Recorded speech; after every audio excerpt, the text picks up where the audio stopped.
Hoje, então, nós vamos fazer algumas reflexões em torno da obra, comparando um pouco com as teses. Veja aqui, meus amigos, em nenhum momento, nos referindo à igreja dinâmica, a igreja que ao longo do tempo refez os seus comportamentos e a partir do seu esforço ao longo do tempo se adaptou para transmitir o Evangelho do Senhor com autenticidade, do qual nós temos tido tão bons exemplos do Papa Francisco e de outros pastores da igreja que o antecederam. Até nessa alegria que nós estamos tendo hoje de comemorar os 150 anos da obra O Céu e o Inferno, nós verdadeiramente rogamos a Deus que dê forças a Ele, para que Ele consiga tocar a igreja sem as pretensões do poder antigo que contaminaram a igreja do passado. E que Ele possa realizar as reformas que Ele tanto almeja e que a igreja tanto precisa, para benefício da humanidade. O coral terminou a sua apresentação hoje com o Vá Penseiro. O Vá Penseiro é um pequeno trecho da ópera Nabucco e é referente ao cântico dos escravos hebreus quando eram transportados para a Babilônia, a terra da idolatria, sob as ordens dos soldados de Nabucodonosor. E lá, na terra da idolatria, tinham que se manter fiéis a Javé. E graças à intervenção do profeta Daniel, a duras penas eles conseguiram. E também nós, 150 anos aqui atrás, graças a um outro profeta, Allan Kardec, nós estamos comemorando não a dureza de na escravidão ser fiéis a Javé, mas a libertação de mais de 15 séculos de ignorância, quando nós padecemos de uma justiça de Deus inventada pelos homens. E é exatamente esse comparativo entre o passado e esse presente tão dinâmico que é o objeto das nossas considerações nesta noite. Kardec se valeu de um documento oficial da Igreja do século XIX para, ponto a ponto, ir colocando os raciocínios dos espíritos superiores a partir de uma contribuição pessoal. Foi uma análise de Kardec, o homem de ciência, de filosofia e profundamente ligado às intuições dos espíritos superiores. Mas ele, naturalmente, não pôde ou não quis, e nem era conveniente, que registrasse na obra as causas, os motivos que levaram a Igreja a fazer uma proposição da justiça divina, segundo a qual nós tínhamos 3 oportunidades. Ao desencarnar, 3 endereços, um de 3 nos esperava.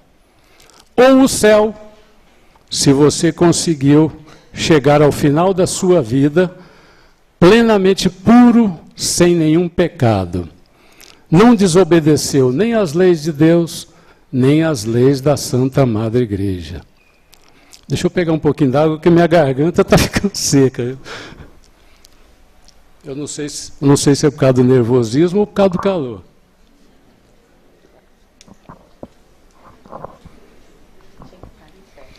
E lá no céu, então, as almas, paradinhas em contemplação, adoravam a Deus eternamente. Você tinha também a chance de ir para o purgatório, caso você não tivesse cometido pecados mortais, desobedecido gravemente às leis de Deus e às leis da Igreja. Lá, um fogo especial, muito forte, queimaria sua alma pelo tempo necessário para que você se purificasse. Então, um fogo material queimando culpas morais. Esse o inconveniente do purgatório. Ou então você ia, infelizmente, para o inferno, porque teria morrido em situação de pecado mortal. E dentre eles, se você não tivesse ido à missa aos domingos. Então, você ia para o inferno. Lá não haveria condescendência. Você estaria irremediavelmente condenado a sofrer os tridentes dos demônios, o fogo 1000 vezes mais forte do que o mais forte fogo da terra, eternamente, sem remissão. Deus se mostraria surdo aos seus gemidos, aos seus gritos e até ao seu arrependimento. Essa a tese em simples ideias do que nós vamos encontrar lá numa síntese de que fez Kardec do céu, do inferno e do purgatório da Igreja. Quais são as causas pelas quais a Igreja construiu essa justiça divina desse jeito, desse céu, desse inferno e desse purgatório? Às vezes a gente pensa que era uma ingenuidade, uma tolice, mas não. Havia por trás disso uma razão histórica. Nós temos que retroceder um pouco no tempo e chegar aos tempos de Constantino, no 4º século depois de Cristo.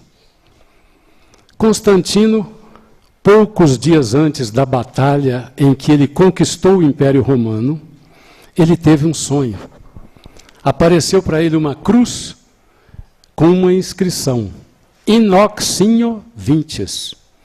Com este sinal vencerás. Então ele achou que deveria depois, conquistado o Império Romano, de procurar imediatamente as lideranças da Igreja para transformar a religião cristã unida ao Estado. E tudo foi feito para que isso acontecesse, e as lideranças da Igreja se mostraram agradecidas, porque era isso que eles desejavam: poder terreno e as riquezas materiais.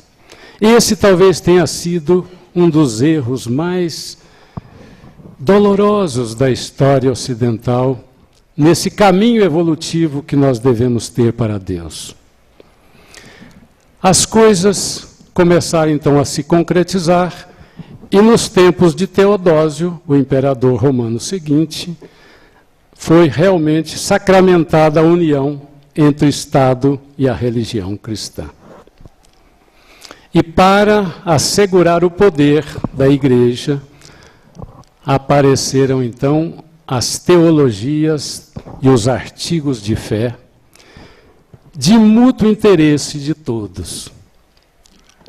Esse erro crasso da antiguidade, do século IV, poderia não ter acontecido se nós estivéssemos um pouquinho atentos aos evangelistas, que já nos sinalizavam verdades diferentes, como essa expressão de Lucas: o reino de Deus não vem com aparência visível, nem dirão, ei-lo aqui, ou ei-lo ali, porque o reino de Deus está dentro de vós. O reino de Deus está dentro de vós, ou a ausência dele também.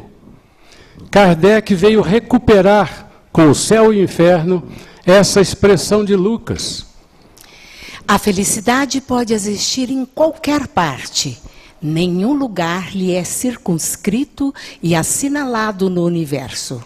Mas assim não pensava a Igreja daqueles tempos. Artifícios foram criados para que a Igreja se tornasse a detentora da salvação das pessoas. Criaram-se então os dogmas, verdades de fé que todos eram obrigados a acreditar, ainda que não entendessem. É artigo de fé. Nós vamos recordar alguns deles, que têm a ver com o nosso tema da noite. A Igreja tem cerca de 40 dogmas, dividido em 8 grandes fundamentos. Mas nós vamos nos ater apenas a alguns deles. O dogma do pecado original, muito conveniente para que a igreja tivesse o domínio de todos, porque nós já nascemos culpados. Os pais, os nossos pais antigos, Adão e Eva, ao cometerem o pecado de comer a maçã no paraíso, transferiu para nós uma culpa sem tamanho. Todos nós precisávamos, para nos libertar do pecado original, de uma fórmula sagrada que só a igreja tinha: o batismo. O batismo está inserido no dogma dos 7 sacramentos. Então nós vamos recordar mais 2 sacramentos que têm muito a ver com o fechamento do poder da igreja sobre todas as consciências. O sacramento da confissão. Você, ao cometer pecados, pode se salvar. Procure o sacerdote que ele te perdoará os seus pecados. E nós vamos ver que, para dar um incremento na confissão, a igreja instituiu a venda das indulgências. Então, aqueles mais ricos poderiam até antecipadamente ganhar o céu. Bastava que transferisse para a igreja algumas somas em dinheiro ou até propriedades compatíveis com o pecado que havia cometido. É simples. Compro antecipadamente a minha salvação. Então a confissão ganhou uma dimensão mais ampla, de acordo com as intenções da igreja. O sacramento da ordem. A igreja tem o poder de constituir outros com iguais poderes, os seus sacerdotes, para que também eles perdoem os pecados, para que também eles cuidem do pastoreio de acordo com as intenções da igreja. E outro dogma muito interessante para a igreja daquela época, a infalibilidade do Papa. Eu não erro em matéria de fé, diz o dogma da igreja com relação ao pontífice. E nós vamos ver que quantos erros os papas individualmente cometeram nessa sanha de poder e de riqueza. Apenas um exemplo. O Papa Gregório IX instituiu os tribunais da Inquisição, tribunais que visavam garantir o cumprimento de todos os dogmas. Alexandre VI, o Papa dissoluto, que levou a sua sobrinha lá para conviver com ela dentro do Vaticano. Então, essa infalibilidade do Papa trouxe muitos problemas para a própria igreja. E, finalmente, o dogma do céu, do inferno e do purgatório, que é o objeto central das nossas considerações. Por quê? O céu, que é conquistado por pouquíssimos, porque pouquíssimos morrerão em estado de plena justiça, será medianamente ocupado por aqueles que erraram pouco, que, afinal de contas, quase todas as faltas eram consideradas graves. E a maioria, ou quase totalidade, estava destinada ao inferno. Poder para a igreja de tirá-los de lá. Ao contemplar, então, essa dicotomia entre céu e inferno, a princípio, durante os tempos da ignorância total da Idade Média, a Idade das Trevas, o medo tomou conta de todos. E os nobres compravam o céu transferindo grandes propriedades para a igreja. Naquela época, na Idade Média, a igreja chegou a ser detentora de 30% das terras da Europa. Para vocês terem uma ideia do poder que chegou o medo dos infernos. Kardec, 2 anos antes do céu e inferno, recebeu dos espíritos essa expressão.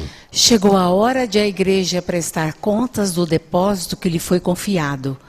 da maneira como praticou os ensinamentos do Cristo e do uso que fez de sua autoridade. Enfim, do estado de incredulidade a que conduziu os espíritos. O uso que fez da sua autoridade e o estado de incredulidade a que conduziu os espíritos. Mas muitas vozes dentro da própria igreja se insurgiram em tentativas heróicas para corrigir esse estado de coisas. Então, nós vamos constatar a figura dos reformistas. Nós vamos citar apenas alguns deles. Pessoas de dentro da igreja que ponderaram que nós estávamos num caminho equivocado. John Wycliffe, na Inglaterra, no século XIV. Ian Hus, no século XV, finalzinho do século XIV para início do século XV. Ian Hus, reitor da Universidade de Praga, teólogo da igreja, espírito de escola, há 600 anos aqui atrás, lutando para que as suas ideias com relação à infalibilidade do Papa e à venda das indulgências não fosse avante. Pagou com a própria vida, queimado vivo na praça principal de Praga. Mas esse mesmo apóstolo, no século XIX, compareceu em nome de Deus para resgatar todas as suas ideias e de uma maneira muito mais ampla. Allan Kardec, a reencarnação de Ian Hus. Erasmo de Roterdã, o teólogo conciliador entre a igreja e os reformistas, nada conseguiu. Zwinglio, na Suíça, Lutero, na Alemanha, João Calvino, na França, todos lutando por ideias semelhantes. Todos eles foram excomungados, afastados da igreja e não conseguiram realizar os seus sonhos. O mais importante deles, Lutero, criou um ramo à parte, depois de ter sido excomungado e ter publicado as suas 95 teses na Igreja da Alemanha. Mas a misericórdia divina não nos abandonou, continuou acreditando nos homens. E no século XVII surgiram vários filósofos, vários pensadores de escola. E nós vamos destacar dois. Os mais importantes que influenciaram Allan Kardec na organização da codificação da doutrina espírita. O mais importante deles, René Descartes, que viveu entre 1596 e 1650. Ele foi considerado pela grande influência que exerceu no mundo de sua época, assim como no século XVIII, no século XIX e até hoje, esse pensador, esse matemático de escola, foi considerado o pai da filosofia moderna exatamente por suas ideias racionalistas. Dizia Descartes: a dúvida é o primeiro passo para o conhecimento.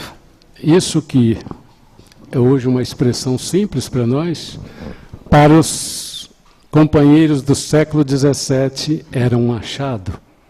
E René Descartes continua: as coisas devem ser provadas pelo raciocínio lógico para que sejam consideradas verdadeiras. Vocês vejam o desastre que René Descartes estava impondo aos dogmas da igreja.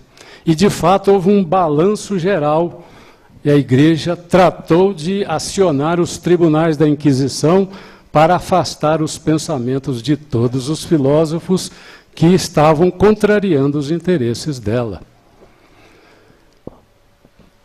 Eu trago dois textos de Kardec para a gente verificar como Descartes influenciou o pensamento do nosso mestre de Lyon.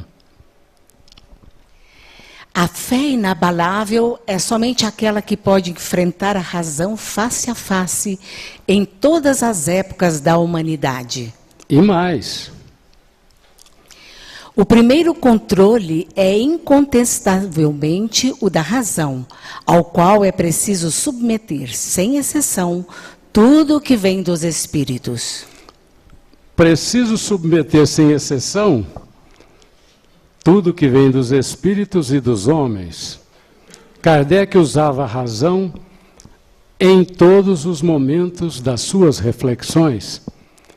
E até mesmo os espíritos de escola que se aproximaram dele, ele teve a coragem de os tratar como simples informantes. Então, era um elemento que tinha sua personalidade para realizar a missão que Deus lhe havia dado.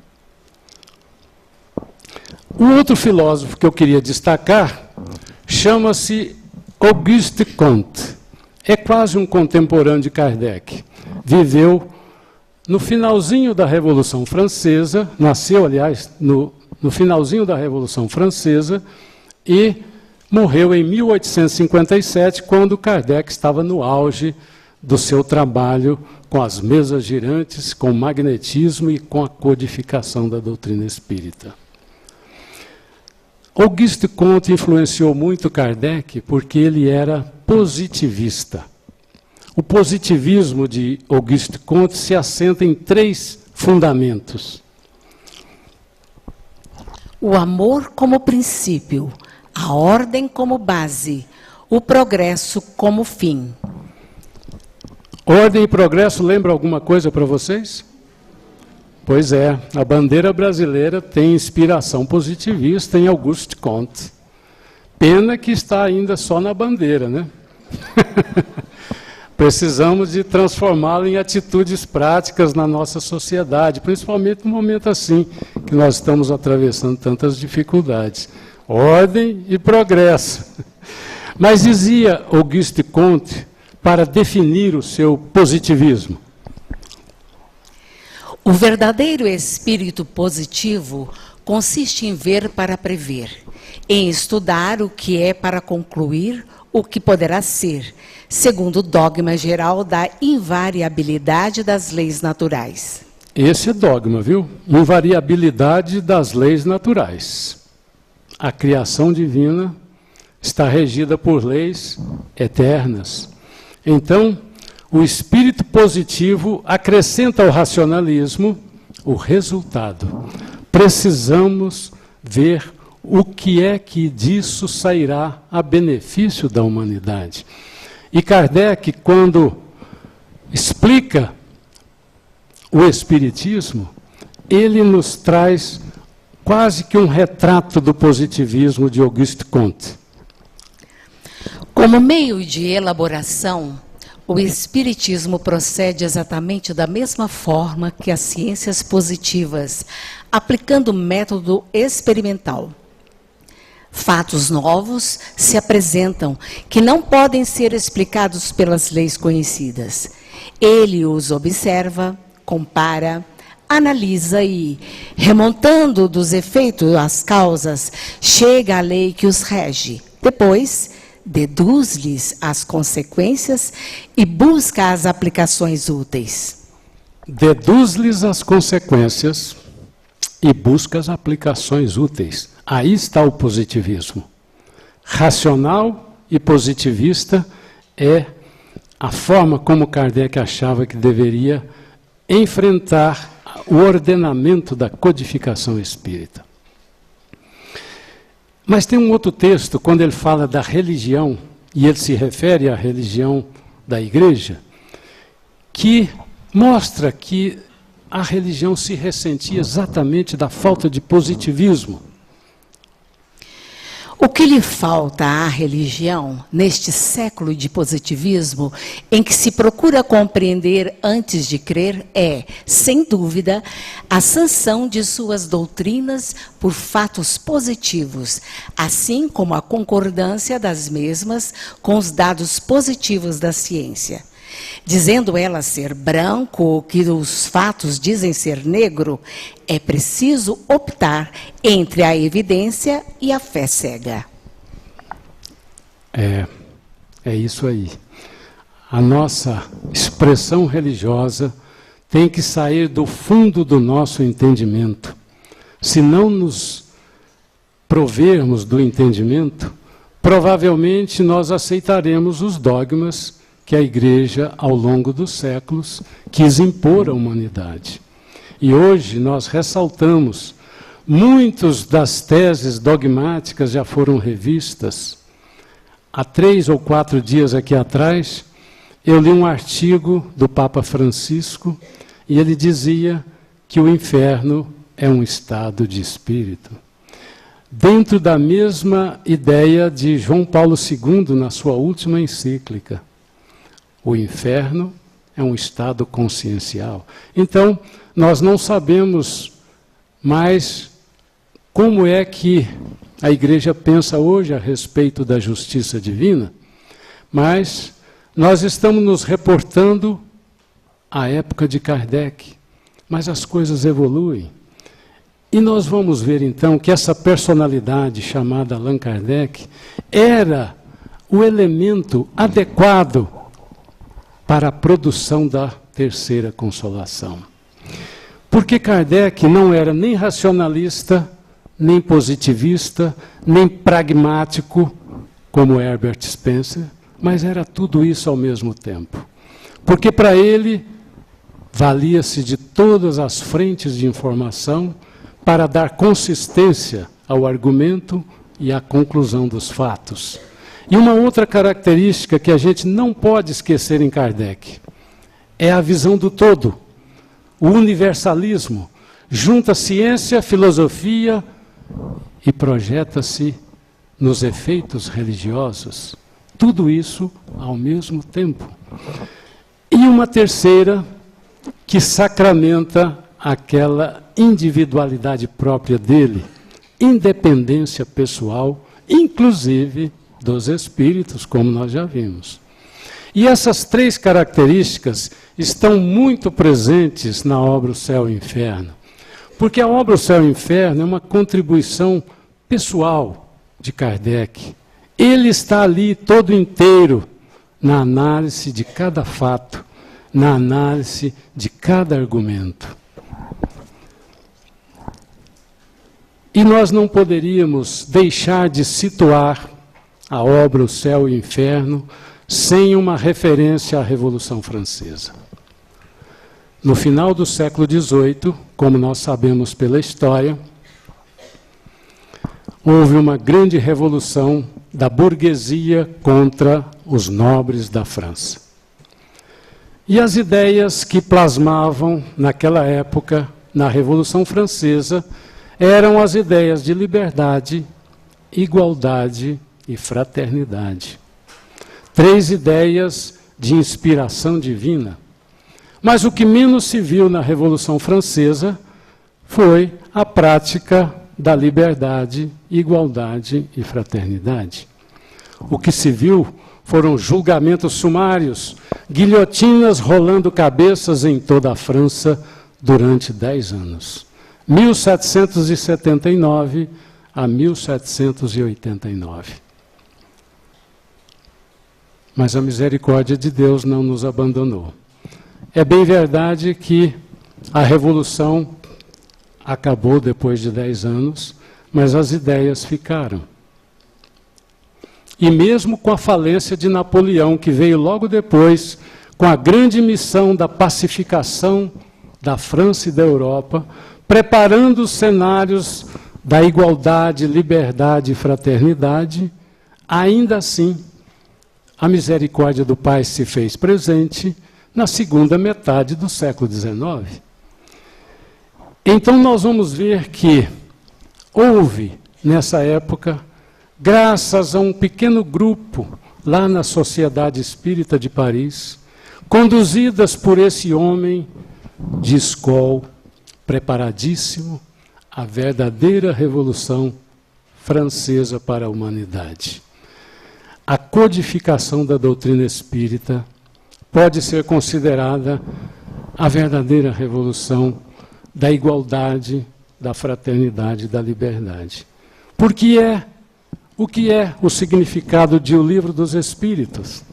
O Evangelho segundo o Espiritismo, a obra O Céu e o Inferno, senão tratados de liberdade, igualdade e fraternidade. E há, para nossa surpresa, lá na obra O Céu e o Inferno, quando Kardec fala dos mundos superiores, ele tem uma expressão que apoia esse raciocínio das 3 ideias básicas. Reina lá a verdadeira fraternidade, porque não há egoísmo, a verdadeira igualdade, porque não há orgulho, e a verdadeira liberdade, por não haver desordens a reprimir, nem ambiciosos que procurem oprimir o fraco. E de fato, se nós olharmos o capítulo 3º do Evangelho, nós vamos ver que há uma grande coerência nessas expressões dos reinos superiores, os mundos felizes, o céu do Espiritismo. Eu trouxe aqui para vocês uma breve síntese dos mundos superiores, para a gente perceber a presença da igualdade, liberdade e fraternidade por lá. A vida lá, como é que é? Isenta de cuidados e angústias. Não tem angústia. É mais longa, sem temores. A morte, uma transformação feliz, desejada, procurada, esperada. O corpo, lá tem corpo. Aquela intuição da igreja de que nós vamos para o céu de corpo e alma, talvez tenha algum sentido, porque lá tem corpo. Não aquele que já morreu, cheio de doenças, mas um corpo diferente, sutil, leve, belo, aperfeiçoado, purificado, radiante. Um corpo não sujeito a necessidades, a doenças ou deteriorações. Os sentidos desse corpo são delicados e de percepções aguçadas, trabalha em plena coerência com a mente. A locomoção desse corpo é fácil, não precisa tomar metrô nem coletivos, nem mesmo o meu carro particular. Minha locomoção é rápida e fácil por mim mesmo. O crescimento é rápido, a infância é curta, não precisa dela, todo mundo já está pronto e maduro. E as relações? Relações amigáveis, laços de amor e fraternidade unindo a todos. Não há ambição, não há guerras, não há exploração. Não há senhores, nem escravos, nem privilégios. E a autoridade é muito respeitada. Somem essas características e comparem com a igualdade, a liberdade e a fraternidade, e nós vamos encontrar um convite de Kardec. Nós podemos treinar isso aqui agora. Eu recebi de presente dos Espíritos algumas coisas importantes que nós podemos treinar aqui para esse rumo que nos espera nos mundos superiores. Sejamos fraternos, desfaçamos-nos das diferenças, tenhamos liberdade entre nós. A obra O Céu e o Inferno está construída dentro de pelo menos 6 lógicas. Eu chamei de a grande lógica, o conjunto delas. Porque para desconstruir o céu, o inferno e o purgatório da igreja, Kardec usou de um argumento aceito pela própria igreja. Os atributos de Deus. Percorrendo os atributos de Deus, ele derrubou céu, inferno e purgatório católicos. E para construir aquele que os espíritos o intuíram, ele se valeu de 5. A lei de atração e afinidade, a cada um segundo suas obras, o progresso permanente, a perenidade do bem e a transitoriedade do mal, e, finalmente, a depuração pelas vidas sucessivas. Nós vamos ver que esse conjunto está presente de maneira completa, integral, na obra O Céu e o Inferno. Vale a pena até a gente percorrer cada um deles, para perceber a lógica de Kardec para uma desconstrução, mas ao mesmo tempo uma construção de mais valor e mais valia. Então, tenham paciência, vamos ver cada um deles rapidamente. Comecemos pelos atributos de Deus. Aquilo que era aceito pela Igreja. Se Deus é inexorável para o culpado que se arrepende, não é misericordioso. Se não é misericordioso, deixe de ser infinitamente bom. Deixa de ser Deus. Então, não tem sentido não atender aos arrependimentos daqueles que estão nos infernos. E Kardec avança no raciocínio. Nós somos finitos. Como nós, finitos, podemos ofender infinitamente a Deus? E se Ele é misericordioso, como não escutar os nossos gemidos e lamentos? Como não escutar as expressões do nosso arrependimento? Deus é soberanamente justo. A soberana justiça não é inexorável, nem leva a complacência ao ponto de deixar impunes todas as faltas.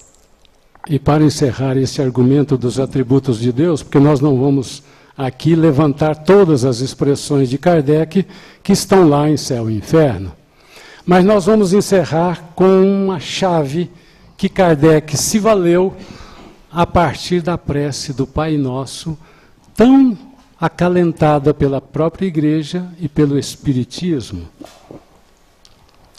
O Pai Nosso é um protesto cotidiano contra a eterna vingança de Deus. Um protesto. Jesus teria sido um eterno protestante.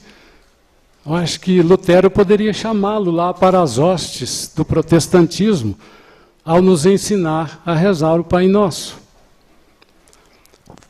A cada um segundo suas obras. Com isso, derruba-se a tese da criação privilegiada dos anjos, arcanjos, serafins, querubins, potestades e tronos. O que existe é a simplicidade e a ignorância no início, e a possibilidade real, eterna e benfazeja, de você trabalhar a sua própria perfeição.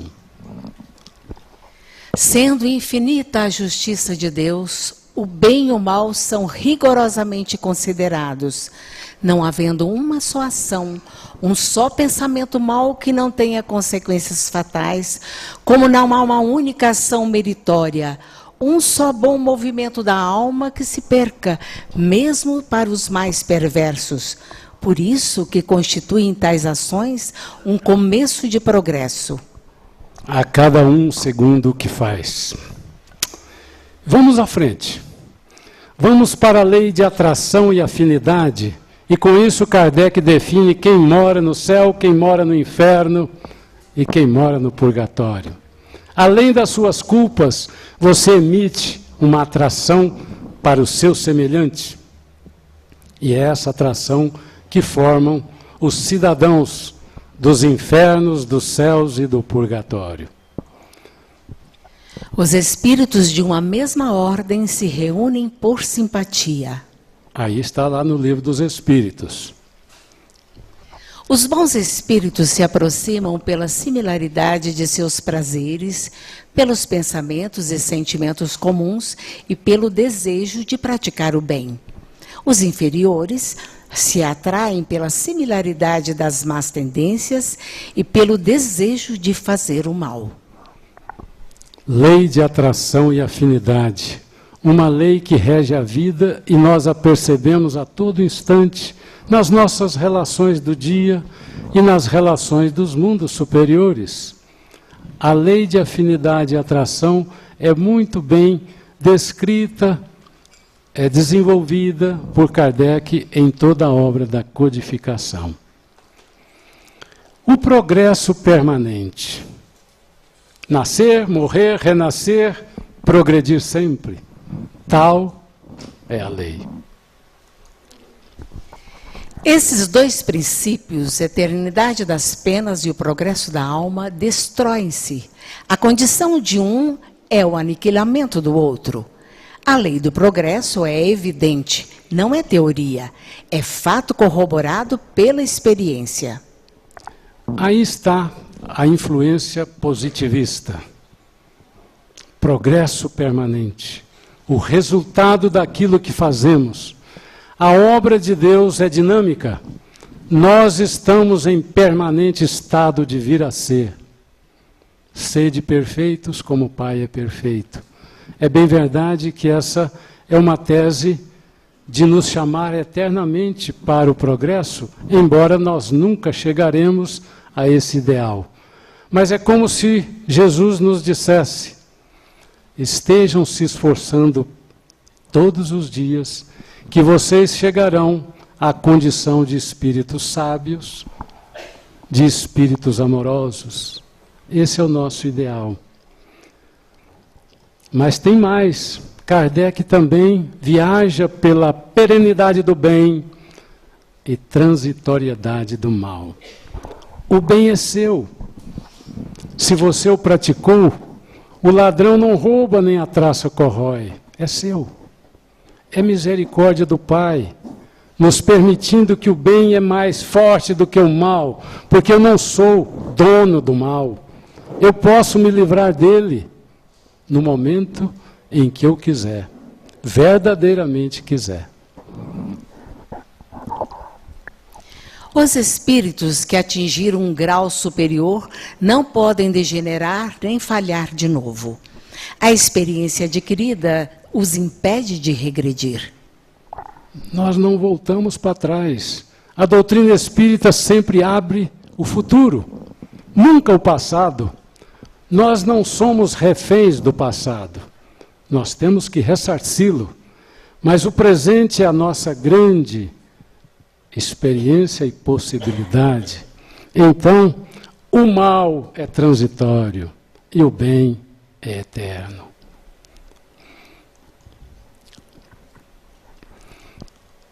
Existe uma grande controvérsia na humanidade a respeito das vidas sucessivas, pela importância desse fato da misericórdia do Pai, justamente no elemento de consenso, como achava que seria, Kardec achava que seria o consenso, as vidas sucessivas, justamente aí muitos de nós nos dividimos. Mas ele mostra que a misericórdia do Pai, o perdão de Deus, é concedido através das oportunidades. É, pois, nas sucessivas encarnações que a alma se despoja das suas imperfeições, que se purga, até que esteja bastante pura para deixar os mundos de expiação como a terra.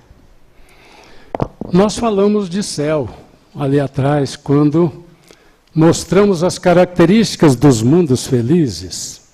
Mas e os infernos? E as zonas infernais? Como é que elas são? Será que esse fogo eterno aí, de que fala a doutrina antiga? O Espiritismo não nega, antes confirma a penalidade futura. O que ele destrói é o inferno localizado com suas fornalhas e penas irremissíveis. O Espiritismo, na visão de Kardec, veio destruir o inferno localizado. Veio destruir as fornalhas, os tridentes, o enxofre e as penas irremissíveis. Mas o que é que ele colocou no lugar? Nós temos que entender que Kardec respeitou o tempo. Ele vinha para essa missão e deixou que no início do século XX, através da pena de Chico Xavier, nós tivéssemos a informação mais detalhada das zonas infernais. Mas principalmente do que é que o Espiritismo apresenta da visão dos infernos de maneira a adotar o progresso. Vamos a alguns textos de André Luiz, registrados em Libertação, em Ação e Reação, como os complementos da visão do inferno segundo a doutrina espírita. O inferno, como região de sofrimento, é perfeitamente cabível, representando um estabelecimento justo de filtragem do espírito a caminho da vida superior.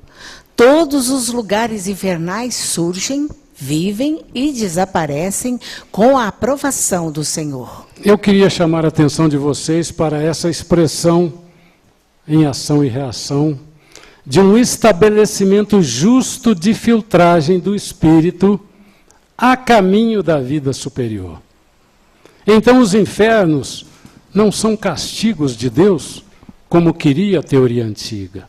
Ao contrário, é uma necessidade pedagógica para que você reaja contra o desconforto em que você está.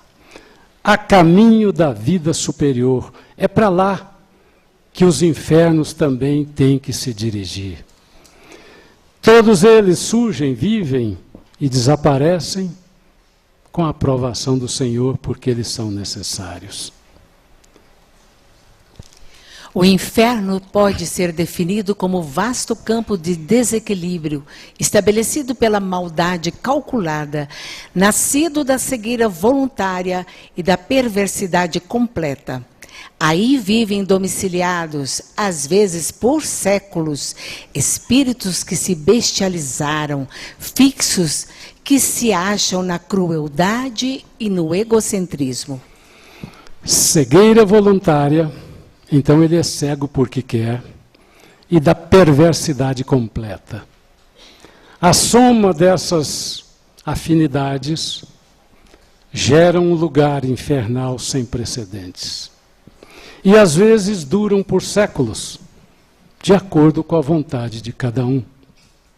Então os infernos existem, e eles são terríveis, e o remorso e a tortura moral é indescritível, segundo a obra O Céu e o Inferno. Inclusive nos depoimentos dos espíritos infelizes, a gente lembra do depoimento de Jacques Latour, quando ele fala, a guilhotina não é nada. Esse fogo que me devora e a presença dos meus cobradores perto de mim, durando séculos. Então, para um espírito que está lá, séculos a fio, para ele a visão do inferno é eterna. Não tem fim. E a desesperança toma conta de todos eles em determinadas circunstâncias. E aí está a pedagogia de Deus. Os gênios da impiedade lhes traçam diretrizes, enfileirando-as em comunidades extensas. Organizam assim verdadeiras cidades, em que se refugiam falanges compactas de almas que fogem, envergonhadas de si mesmas. Organizam verdadeiras cidades, os gênios da impiedade, os líderes das trevas. E essas lideranças atraem aquelas almas que fogem envergonhadas de si mesmas e não encontram lugar, fogem daqui, fogem dali, sem rumo, sem noção da própria vida. Mas Deus ainda não abandonou os infernos, conforme os textos de André Luiz.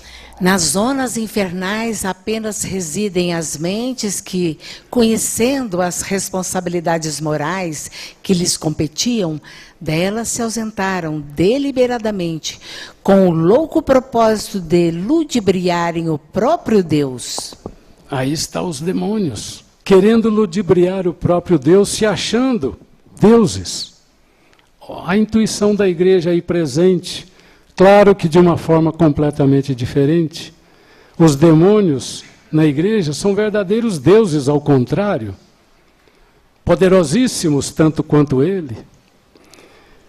O Senhor tolera semelhantes criações das almas humanas, como um pai que suporta as chagas adquiridas pelos seus filhos e que se vale delas para ajudá-los a valorizar a saúde. A pedagogia de Deus, a necessidade dos infernos está aí. Um pai que vê nas doenças e nas chagas dos seus filhos um motivo para ajudá-los a ver a saúde.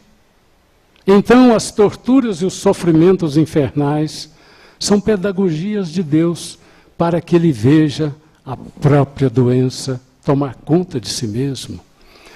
E mais, ele delega entidades luminosas para cuidar dos destinos dos habitantes dos infernos.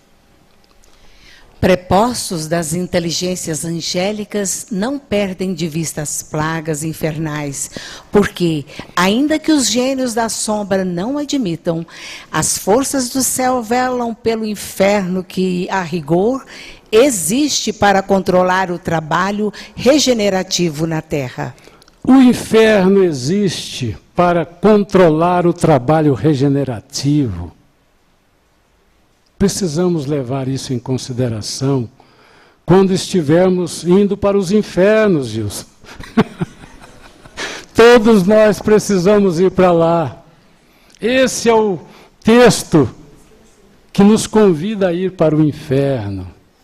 Oxalá possamos ir todos nós, não para sermos cidadãos de lá, mas para sermos pequenos socorristas, quem sabe.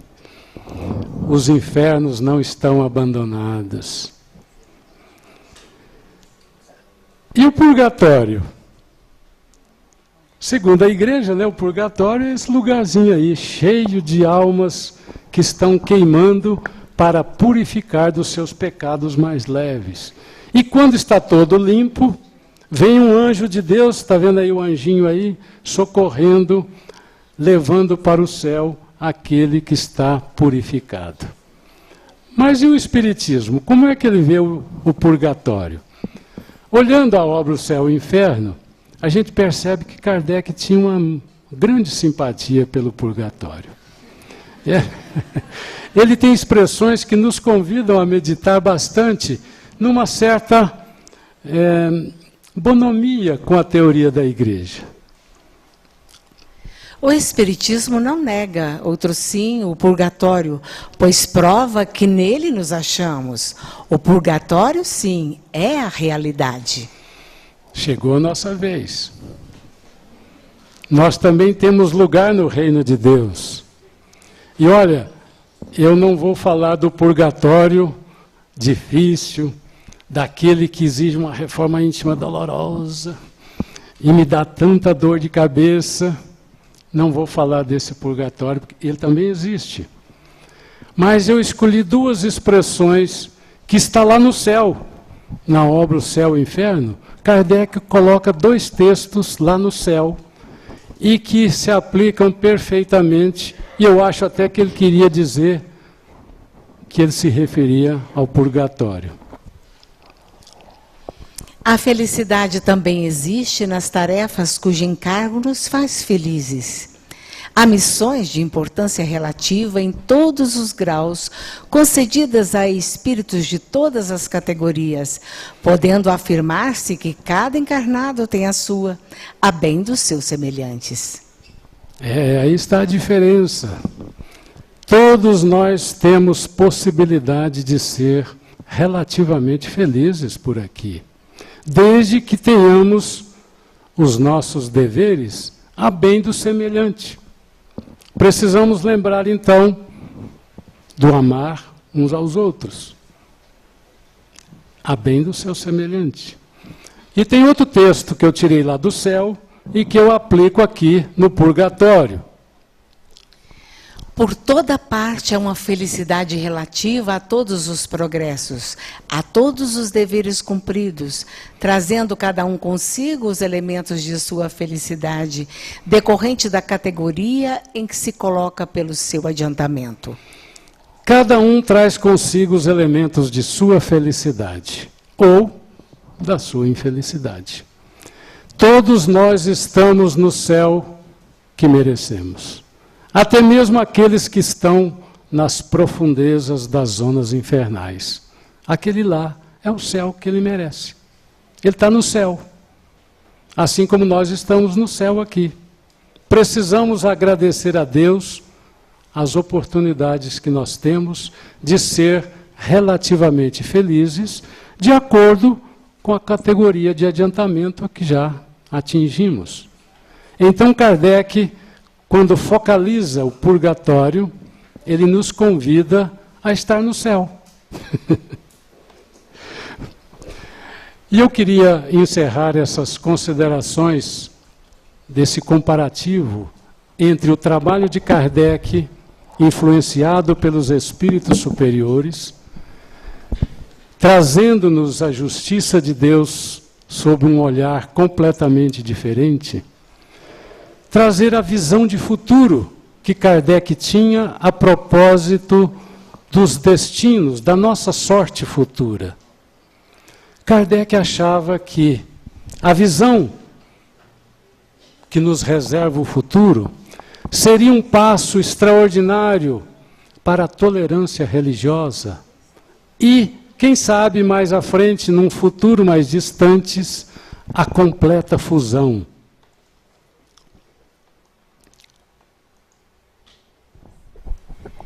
A unificação feita relativamente à sorte futura das almas será o primeiro ponto de contato dos diversos cultos, um passo imenso para a tolerância religiosa em primeiro lugar e, mais tarde, para a completa fusão. Então Kardec não queria confronto nenhum com as teses da Igreja. Ele queria cumprir uma missão e analisou com muito respeito todas as argumentações do documento oficial da Igreja. E não estabeleceu em nenhum momento as polêmicas que seriam de afastamento.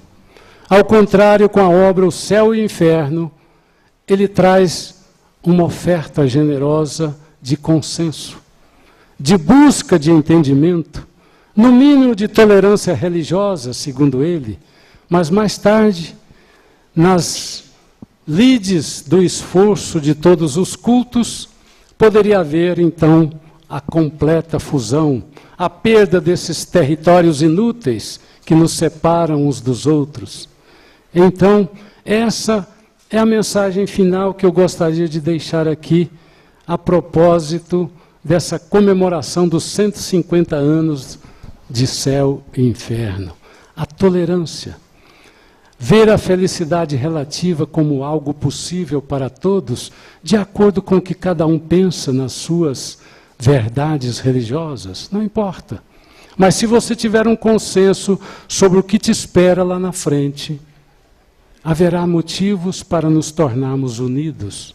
É o presente de Allan Kardec para todos os cultos. E eu queria encerrar, então, com algumas ideias de Amaral Ornelas, que ele colocou num soneto que parece que foi escrito a propósito da obra O Céu e o Inferno. Diz Amaral Ornelas: trouxeste, Allan Kardec, a longa noite humana, o Cristo em nova luz, revivecida aurora. E onde esteja serás eternidade afora, a verdade sublime em que o mundo se irmana. Em teu verbo solar a justiça se ufana de aclarar, consolando o coração que chora. A fé brilha, o bem salva, a estrada se aprimora, e a vida além da morte esplende soberana. Escuta a gratidão da terra.